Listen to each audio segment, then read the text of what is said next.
Mason Beck's cabin stood at the forest's edge like a silent sentinel, its weathered logs grey with age and snow. Inside, winter's breath crept through every crack.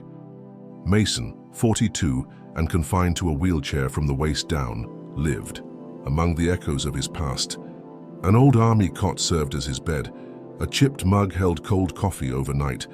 His rifle remained mounted on the wall, more ornament than tool. Each morning began the same.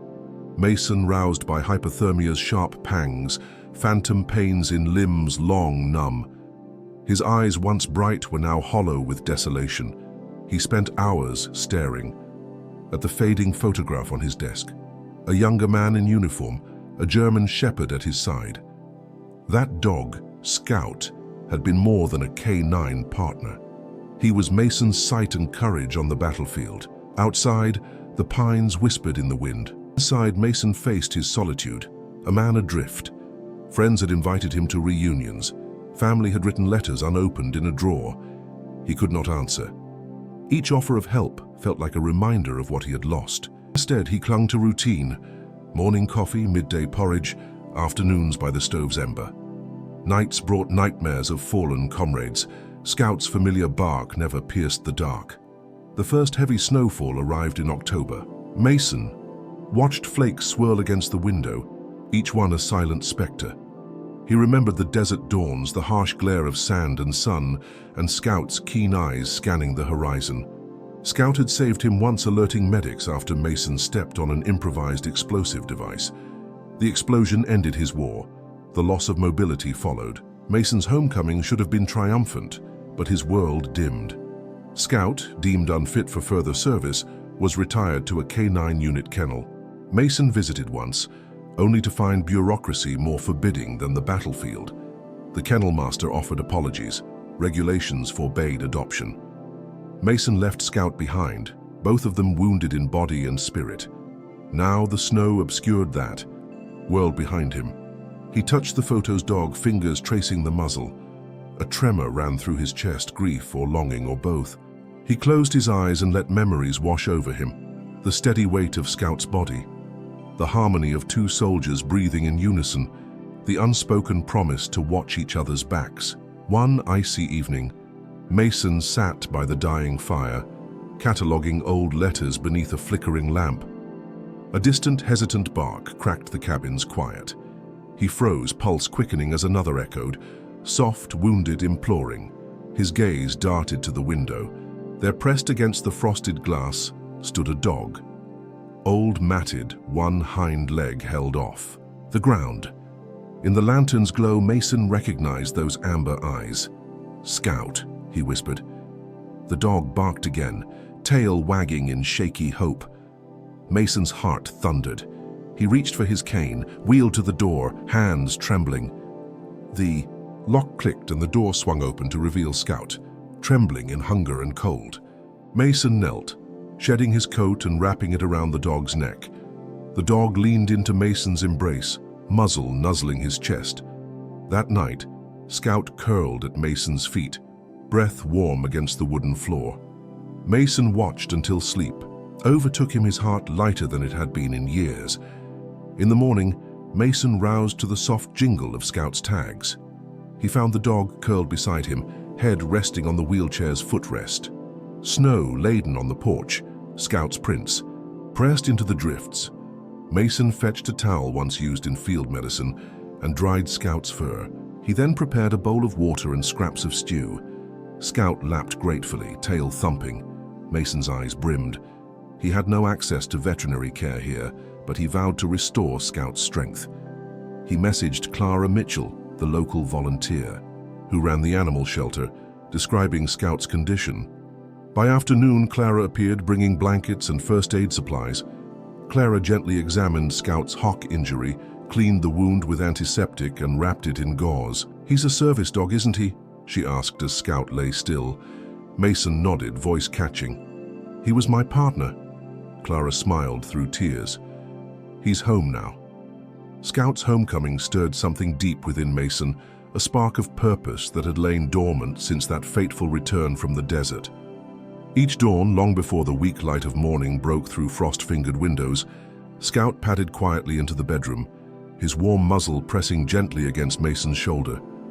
The dog's soft nudges and insistent whuffs became Mason's new alarm clock, a daily summons he could no longer ignore. Rising from bed, Mason's fingers brushed the familiar cold rails of his wheelchair. He wrapped himself in thick woolen socks, thermal leggings, a fleece-lined jacket and a sturdy parka, each layer a small fortress against the biting wind. Scout waited patiently by the open door, tail sweeping snow-dusted floorboards, urging Mason onward. Outside, the world gleamed under a canopy of frost and ice. Scout took point, his black coat a stark silhouette against the white expanse, nose to the ground as he sought out the firmest, most navigable path. When a sudden drift caught one of Mason's wheels and sent it skittering, Scout was there in an instant, shoulder braced against the chair's frame, steadying it with effortless strength. Mason inhaled the crisp air, chest swelling with gratitude, and the first true sense of hope he'd felt in months. Back inside the cabin, Mason gathered his rehabilitation bands, a set of iron wrist and ankle weights, and the dog-eared exercise plan handed to him by physical therapist Victor Reyes. Victor, whose own service uniform bore the faint stains of sand and sweat, had come after reading Mason's heartfelt plea about bringing Scout home. Under the therapist's remote guidance, Mason performed deliberate arm stretches, core-engaging twists and resistance drills, each movement designed to rebuild muscle and banish pain. Scout never wandered far. The dog settled at Mason's feet, eyes bright with encouragement, and when Mason's arms trembled or his back arched in fatigue, a gentle paw on his hand reminded him that he was not alone. The silent partnership rekindled the old rhythm they once shared in combat, one body faltering, the other lending strength. By the close of that first week, Mason noticed the ache in his joints had lessened. His shoulders no longer curved into a protective hunch. He wheeled himself out once more, this time with a steadier grip, and followed Scout toward the stand of pines edging the property. The woods, still and silent, except for the crunch of snow under paws and wheels, greeted them, like comrades reunited after years apart.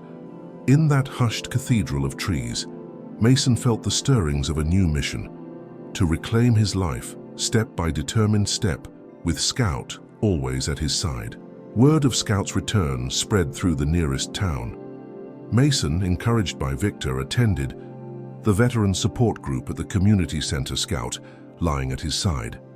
Mason had resisted such gatherings, but Scout's presence lent him courage. He listened to accounts of survival and loss until the leader invited him to speak. Mason hesitated, then recounted the night Scout returned, how the dog rekindled his will to live. He spoke of isolation, despair, and the miracle of a friend's loyalty. Tears filled many eyes. Applause followed. Fellow veterans patted Scout's head and shook Mason's hand. For the first time in years, Mason felt understood. Encouraged, Mason volunteered to mentor new veterans and their service dogs. He shared his cabin space for occasional retreats, where soldiers could confront trauma in nature's embrace. Scout, ever vigilant, offered comfort to broken hearts. By late March, the stubborn grip of winter finally loosened its hold, and the ground around Mason's cabin softened under shafts of pale sunlight. Patches of snow receded to the edges of the woods, revealing a network of muddy trails etched by last year's hikers and wildlife. The air smelled of damp earth and the first green shoots of grass, as though the forest itself was breathing a hesitant sigh of renewal. One crisp morning, Mason decided to test his progress on the slick paths beyond the porch. He wheeled himself onto the largest trail, Scout padding at his side, ears alert for any hidden obstacle. But as they rounded a bend, Mason's front wheels plunged into a patch of cloying mud. The rubber tires spun helplessly, and the chair sank deeper with every attempt to free it. Frustration flared in Mason's chest. Months of hard work threatened to be undone by a single muddy bog. Without hesitation, Scout let out a sharp bark and sprang into action. He darted ahead, claws scrabbling at frozen earth beneath the thaw, digging furiously to carve out a firmer channel. Mud spatters flew as the dog worked, nose lowered in concentration, tail a steady rudder of determination. Slowly, Scout's path took shape. The churned earth showed a narrow, solid ridge amid the mire.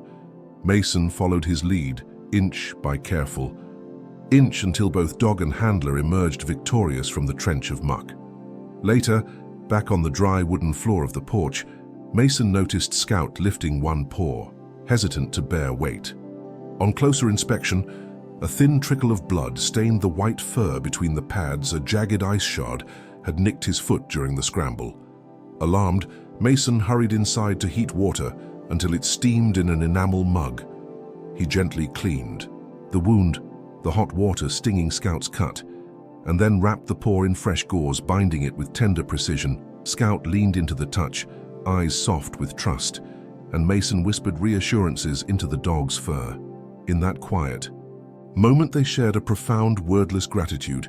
Each had saved the other. They rested side by side that evening, the fire crackling in the hearth, the gauze-wrapped paw propped on a folded towel.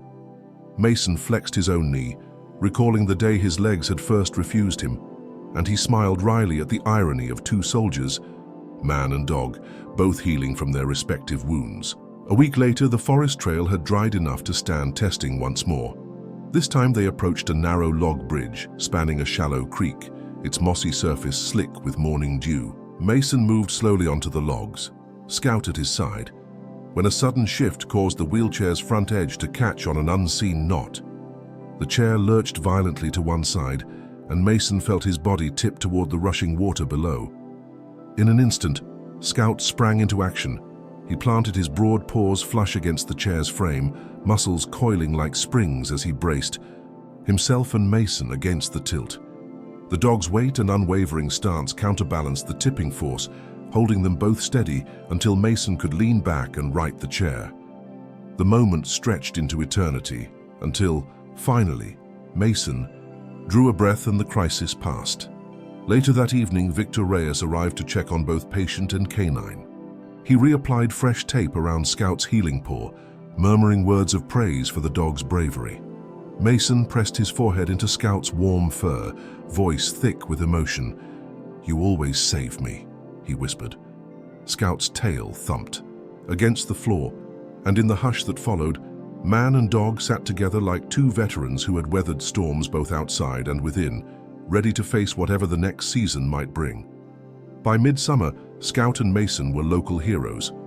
The town organized a ceremony at the Veterans Memorial Park. Mason, in dress uniform, wheeled to the podium as Scout sat at attention. Children and neighbors gathered beneath oak boughs. The mayor spoke. "Today, we honor the bond between Mason, Beck and Scout, a partnership forged in battle and strengthened by loyalty." Applause rippled through the crowd. Scouts from local troops presented a folded flag. Mason unfurled it and draped it over Scout's shoulders. When Mason accepted the Canine Heroism Award, his voice trembled. "I lost faith in life until Scout found his way back to me." He paused, gaze on the dog. "He reminded me that we fight for each other, that hope lives in every faithful heart." Tears glistened as the crowd stood in ovation. Scout barked, once soft, triumphant tail wagging like a standard. As September's amber afternoons gave way to October's brittle light, Mason felt a subtle shift beneath Scout's paws. The veteran dog's once springy gait slowed, each step weighted by unseen burdens. In the crisp morning air, Scout's joints crackled like fallen leaves, underfoot arthritis creeping in, an unwelcome echo of Mason's own lingering pain. Where Scout's muzzle had held only the soft sheen of age before, now it wore a pale ring of frost, each grey whisker a silent testament to years of service. Determined to ease Scout's suffering, Mason transformed his home into a makeshift care center. He pored over veterinary pamphlets by lamplight, consulting with Clara, the kind, mobile vet who'd first brought her gentle hands and sharp mind to Scout's side. Together they adjusted Scout's diet, soft kibble, enriched with omega oils and joint support supplements, and prescribed slow circular walks around the porch, rather than the long patrols through the woods.